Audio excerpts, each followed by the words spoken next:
Singapore Assam এছ'চিয়েশ্যনৰ সদস্য ৱাজিদ আহমেদৰ নলবাৰীৰ বাসগৃহত প্ৰতিদিন টাইম ঘটনা সন্দৰ্ভত প্ৰতিক্ৰিয়া প্ৰকাশ কৰিছে ৱাজিদ আহমেদৰ পিতৃ-মাতৃয়ে পিতৃ-মাতৃৰ সৈতে সম্পূৰ্ণ যোগাযোগত আছে ৱাজিদ আহমেদ এছআইটিয়ে এই পৰ্যন্ত মতা নাই বাবেহে পুত্ৰ অসমলৈ অহা নাই বুলি সদৰি কৰিছে পিতৃ-মাতৃয়ে সুৰক্ষাৰ প্ৰতি লক্ষ্য ৰাখিয়েই এছআইটিয়ে মাতিলেহে অসমলৈ আহিব বুলি পিতৃ-মাতৃক জনাইছে ৱাজিদ আহমেদে তদন্তৰ ক্ষেত্ৰত এছআইটিক পুত্ৰই সহযোগিতা আগবঢ়াব বুলিও মন্তব্য কৰিছে ৱাজিদ আহমেদৰ পিতৃ-মাতৃয়ে জুবিন গাৰ্গে ন্যায় পোৱাৰ আশা ব্যক্ত কৰিছে ৱাজিদ আহমেদৰ পৰিয়ালে ন্যায় পাইতে বিচাৰো আমি তেখেতে ন্যায় পাবই লাগিব কাৰণ তেওঁ মৃত্যুটো কিয় হ'ল কি কাৰণে হ'ল সেইটো মানে জানিব লাগিব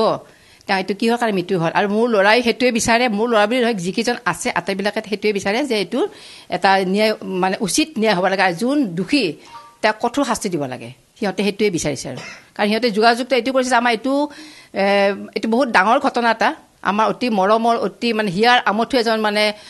মানে নোহোৱা হৈ গ'ল আমাৰ মাজৰ পৰা কিন্তু তেওঁ কিয় মৃত্যু হ'ল কি কাৰণ হ'ল এইটো মানে খুব ভাল তদন্ত এটা হ'ব লাগে আৰু তেওঁ ন্যায়টো পাবই লাগিব সেইটো কথা সিহঁতে আমাক কৈ আছে মোৰ ল'ৰাই সিহঁতে কথাটো কোৱা নাই কাৰণ সি যোগাযোগটো কৰিছে আমাৰ এনেও সদায় সি ৰেগুলাৰ মানে ফোন কৰে কাৰণ আমি দিওঁ মানে এজেড মানে সেইকাৰণে সিহঁতে অলপ আমাৰ ওপৰত চিন্তা কৰে কাৰণ অসুখীয়া মানুহ এখেত অসুখীয়া মানুহ সেই চিন্তাখন ৰেগুলাৰ সি আগৰ পৰাই ফোন কৰি থাকে আৰু এতিয়াও ফোন কৰি থাকে এইটো এতিয়া মানে এইটোৱে টপিক আৰু যে এইটো মানে ন্যায় এটা হ'ব লাগে আৰু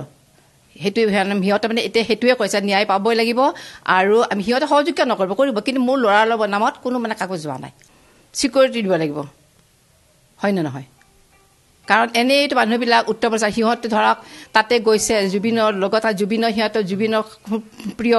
আৰু সিহঁত নিজে গান গোৱা মোৰ ল'ৰা নিজে গান গোৱা গোটেইবিলাক এটা ফূৰ্তি কৰিছে তেওঁৰ লগত গতিকে সিহঁতৰ যদি ইয়াত মানুহবিলাক ভাবি আছে যে সিহঁতৰ কিবা দুখ আছে নেকি কিন্তু সিহঁতৰ মানে দুখটো নাই সিহঁতৰ কাৰণ লগত গৈছে আৰু তাৰপৰা সিহঁত ধৰ আহিল ইয়াতে যদি সিহঁতৰ ওপৰত কোনোবা এটেক কৰে গতিকে সিহঁতেতো এইটো চিন্তা কৰিব লাগিব আমাৰ চৰকাৰে একো নাই জুবিনৰ নিচিনা এজন মানে প্ৰখ্যাত শিল্পী এজন অসমৰ পৰা গৈছে তেওঁ সকলোৱে জানে আৰু ছিংগাপুৰত যিখিনি প্ৰবাসী অসমীয়া আছে সেইবিলাকৰ লগতো তেওঁলোক সদায় মানে যোগাযোগ থাকে আগতেও গৈ আছে গতিকে এইবাৰো জুবিন যাওঁতে তেওঁলোকে মাত এষাৰ দিয়া বা তেওঁলোকক লগ কৰা এইটো এটা নৈতিক কৰ্তব্য এটা কাৰণ যদি আমাৰ অসমত থকা মানুহখিনিয়ে অসমৰ পৰা যোৱা মানুহক মাত নিদিয়ে এষাৰ আগতেও সাংবাদিক আমাৰ হেৰি চক্ৰৱৰ্তী তেওঁলোকক গৈছে তেওঁলোকৰ লগতো মানে আপোনাৰ বেলেগ কথা এখন তাৰ ল'ৰা ছোৱালীয়ে আপোনাৰ পৰীক্ষা চলি আছে অনাৰ কথাটো মই কোৱা নাই যদি আপোনাৰ তেনেকৈ আহিব লগা আছে তে নিশ্চয় আহিব আমিতো নিজৰ যিটো দেখিছোঁ আপোনাৰ এতিয়া ধৰক তাতে সাঁতোৰা মানুহকেইটাও দেখিছোঁ তাতেতো আমাৰ ল'ৰা নাই সি সাঁতুৰিবই নাজানে হয়তো ক'ৰবাত নাওখনত বহি আছে আচ্ছা কিন্তু এইটো কথাও গম পাইছোঁ এই নিউজত দিছে যে নাওখনৰ পৰা বহুত মানুহে মানে মানা কৰিছে যে নামিব দিব নালাগে